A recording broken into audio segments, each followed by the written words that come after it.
ప్రభునందు ఆత్మీయులరా, మన బైబిల్ అధ్యయనములో సమూయేలు 2వ గ్రంథములో వ్రాయబడిన విషయాలు ధ్యానం చేసుకుంటూ ఉన్నాం. గత ధ్యానంలో దావీదు బత్షెబా విషయంలో పాపం చేసిన తర్వాత నాతాను ప్రవక్త వచ్చి దావీదుతో మాట్లాడినటువంటి ఆ సంభాషణ గురించి మనము ధ్యానం చేసుకుని ఉన్నాం. ఈ ప్రవక్త ఎప్పుడైతే దావీదు యొద్దకు వచ్చి ఆ విషయాన్ని తెలియపరిచాడో, దేవుని హృదయానుసారుడైన వ్యక్తి ఎలా ప్రవర్తించాలో దావీదు అక్కడ దానికి తగినట్లుగా ప్రవర్తిస్తూ ఉన్నాడు.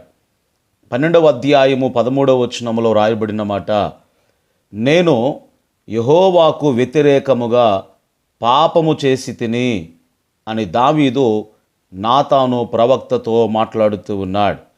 ఆ సందర్భంలోనే దావీదు ఒక అద్భుతమైనటువంటి కీర్తన రచించాడండి.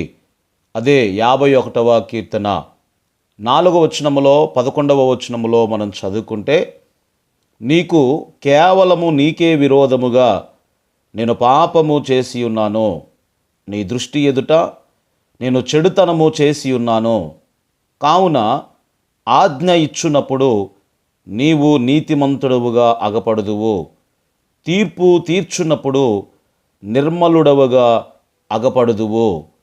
ఇక ఆ తర్వాత 11వ వచనములో అన్నాడు కదా, నీ సన్నిధిలో నుండి నన్ను త్రోసివేయకము, నీ పరిశుద్ధాత్మను నా యొద్ద నుండి తీసివేయకము అని దావీదు మాట్లాడుతూ ఉన్నాడు.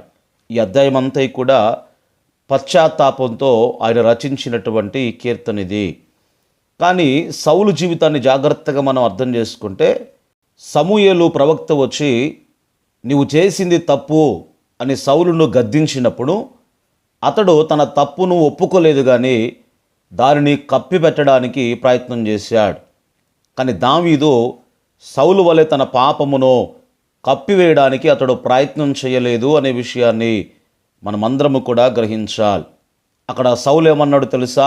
సమూయేలు ప్రవక్త వచ్చి సౌలుతో మాట్లాడుతున్నప్పుడు ఆయన ఏమన్నాడు అంటే, దయచేసి ప్రజల ముందు నన్ను గనపరచు, నా పాపాన్ని ఎవరికి కూడా తెలియనివ్వకు అని సౌలు సమూయేలుతో పలికినట్లుగా 1 సమూయేలు గ్రంథము 15వ అధ్యాయము 30వ వచనములో ఆ మాట వ్రాయబడి ఉన్నది. కానీ నాతాను ప్రవక్త వచ్చి దావీదుతో మాట్లాడుతున్నప్పుడు దావీదు నాతానుతో ఆ మాట చెప్పలేదండి. మరి దావీదు ఏం చేశాడు అని మనము గమనించినప్పుడు అతడు ఒక కీర్తన వ్రాసి ఆ విషయము అందరితో చెప్పాడండి. తాను చేసినటువంటి ఆ పొరపాటు ఏదైతే ఉందో అందరితో కూడా తనకు తానుగా ఒప్పుకొని ఆ విషయాన్ని కీర్తన ద్వారా ఆయన తెలియజేశాడు.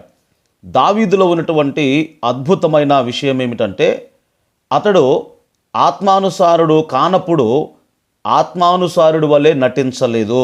మరలా చెప్తున్నాను, దావీదు ఆత్మానుసారుడు కానప్పుడు అతడు ఆత్మానుసారుడిగా నటించలేదు. అతడు పాపము చేసినప్పుడు దానిని అంగీకరించాడు అనే విషయాన్ని మనమందరము కూడా గ్రహించాలి. ఇంకా ఈ సంఘటనలో నుండి మనం నేర్చుకోవలసినటువంటి పాఠం ఏమిటంటే, నీవు దేవుని ఎదుట ఎంత గొప్పవాడివైనప్పటికీ నీ జీవితంలో ఏదైనా తప్పునో ఎవరైనా ఎత్తి చూపించినప్పుడు నిజంగా ఒకవేళ అది తప్పు అయితే దానిని నీవు అంగీకరించాలి. దావీదు తనను తాను బహిరంగంగా తగ్గించుకొని 51వ కీర్తన రాసి తన పాపమును లోకమంతటి ముందు ఒప్పుకొని దేవుని యొక్క కనికరమును అతడు పొందుకున్నాడు. అయితే జాగ్రత్తగా మనం గమనించినప్పుడు దావీదు మారు మనసు పొంది ఆ పాపాన్ని ఒప్పుకున్నాడు, ఉపవాస ప్రార్థన కూడా చేశాడు. అయినప్పటికీ దేవుడు బత్షెబా యొక్క బిడ్డను మొత్తినందున అతడు ప్రాణము విడిచెను అని పరిశుద్ధ లేఖన భాగములో మనం చూస్తూ ఉన్నాం. అంటే దేవుడు తన కృపచేత మనలను క్షమిస్తాడు, కానీ అదే సమయంలో ఆయన మనలను క్రమశిక్షణలో కూడా పెడతాడు అనే విషయాన్ని మనమందరము కూడా గ్రహించబద్దులమై ఉన్నాం. ఇక ఆదికాండము 13వ అధ్యాయములో మనం చదువుకుంటే, అమ్నోను అనబడినటువంటి వ్యక్తి తన తండ్రి కుమార్తె అయినటువంటి తామారుతో ప్రేమలో పడి ఆ తరువాత ఆమెను బలాత్కారము చేయడం గురించి ఈ అధ్యాయంలో మనం చదువుతాం. అయితే అతని మోహము తృప్తి పడినటువంటి తర్వాత ఆమెను పూర్తిగా అతడు ద్వేషించాడండి. అది వరకు ఆమెను ప్రేమించినంత కంటే కూడా అతడు మరీ ఎక్కువగా ఆమెను ద్వేషించెను అని 13వ అధ్యాయము 15వ వచనములో వ్రాయబడి ఉన్నది. అంటే తామారు ఎడల అతనికి ఉన్నటువంటి ప్రేమ అనేది ఏదైతే ఉందో ఇప్పుడు అకస్మాత్తుగా అది పూర్తిగా ద్వేషముగా మార్చబడింది. ఎందుకంటే అతడు ప్రేమ అని పిలిచినది ఏదైతే ఉందో అది నిజానికి ప్రేమ కాదు, అది మోహము మాత్రమే. ఇది యవనస్తులందరూ కూడా నేర్చుకోవలసిన గొప్ప పాఠము అని దైవచనుడిగా మీకు తెలియచేయచ్చు ఉన్నాను. మానవ ప్రేమకు దైవికమైనటువంటి ప్రేమకు తేడా ఏంటో తెలుసా? మానవ ప్రేమ తన స్వంత లాభాన్నే కోరుకుంటూ ఉంది, కానీ దైవికమైనటువంటి ప్రేమ ఇతరుల మంచిని కోరుకుంటూ ఉన్నది అనే విషయాన్ని మనం గ్రహించాలి. జాగ్రత్తగా మనం గమనించినప్పుడు అమ్నోను ఈ పాపం చేసినటువంటి తరువాత ఈ పాపాన్ని బట్టి దావీదు అమ్నోనును గద్దించలేకపోయాడు. ఎందుకంటే బత్షెబా విషయంలో తాను కూడా అదే చేశాడు కాబట్టి. ప్రభునందు ఆత్మీయులరా, అంటే ఇట్లాంటి విషయాల్లో మనం నేర్చుకోవాల్సింది ఏమిటంటే తల్లిదండ్రులు తమ పిల్లల పైన ఉన్నటువంటి ఆత్మీయ అధికారమును ఈ విధంగానే వారు పోగొట్టుకుంటారండి. మీకు అర్థం కావడానికి ఒక సందర్భంలో ఒక పిల్లవాడు మామిడి తోటలో మామిడికాయలు దొంగిలించడానికి వెళ్ళాడు. ఆ మామిడి తోటలో ఒక చెట్టు ఎక్కి ఆ కాయలు కోస్తూ ఉన్నప్పుడు అక్కడ కాపలా ఉన్నటువంటి ఆ తోటమాలి వచ్చి అది గమనించి ఆ పిల్లవాడిని కిందికి దింపి గద్దించాడు. ఆ తర్వాత ఏమన్నాడు అంటే, మీ ఇంటికి పద, మీ నాన్నతో చెప్పి నీ సంగతి తేలుస్తాను అన్నాడు. అప్పుడు ఆ పిల్లవాడు ఏమన్నాడు అంటే, ఒకవేళ మీరు మా నాన్ననే కలవాలి అనుకుంటే మా ఇంటికి రానవసరం లేదు అన్నాడు ఆ పిల్లవాడు. ఎందుకురా, మీ నాన్న ఎక్కడున్నాడు ఏంటి అని అడిగితే అప్పుడు ఆ పిల్లవాడు ఏమన్నాడు తెలుసా?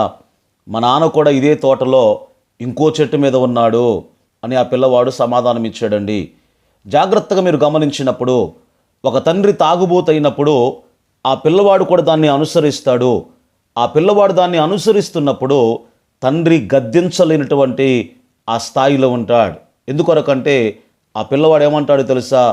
ముందు నువ్వు మానేసి తర్వాత నాకు చెప్పు అంటాడు.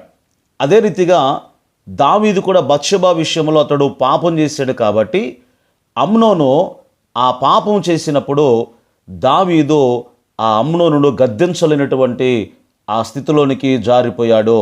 కనుక మరలా చెప్తున్నాను, ఇలాంటి విషయాల్లో తల్లిదండ్రులు తమ పిల్లల పైన ఉన్నటువంటి ఆత్మీయ అధికారమును ఈ విధంగానే వారు పోగొట్టుకుంటారు అని దైవచనుడిగా ఈ విషయాన్ని మీకు తెలియచేయచ్చు ఉన్నాను.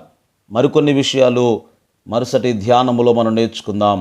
దేవుని కృప మనందరికీ తోడై నడిపించునుగాక. ఆమేన్.